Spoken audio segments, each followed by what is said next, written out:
But I am curious about, would that not long-term benefit everyone to learn how to use these tools? I mean, wouldn't that perfectly align with these AI companies that, hey, I want more and more people to get value from it. I want people to become entrepreneurs, to create their own companies, to create new products. It seems like that would be a flywheel effect, not one that would potentially stifle innovation.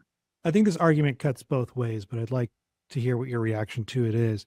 How do you prevent that from being another miners need to learn how to code moment? If Yeah. everybody had learned how to code when Hillary Clinton told us to in 2016, a lot of folks would be out of a job or maybe struggling to advance in their careers right now if they'd made that switch then. On the one hand, yeah, let's tax Silicon Valley. Let's spend a whole bunch of money educating people. Isn't that how you're supposed to solve the problem? You just move on to the next thing. On the other hand, isn't AI moving so quickly that if we trained everybody in AI today, how long do we actually think that training would be relevant?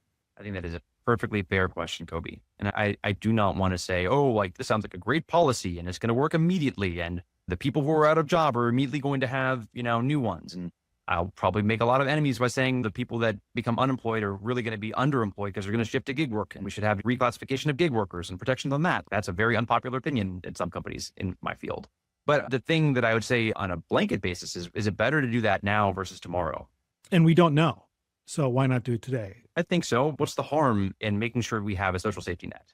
Got no argument from me there. I wish this could be a bipartisan thing, right? Part of the reason I struggle with so much with this is this sort of, I wonder what you think of the phrase, but this tech feudalism idea. Yeah. That right now, everybody is pulling every trick in the book to control as much of this technology, to control as much of the market share, to make sure there is integrated vertically with everybody else in the space across the hardware, across the software. It doesn't seem like anybody is chasing profit.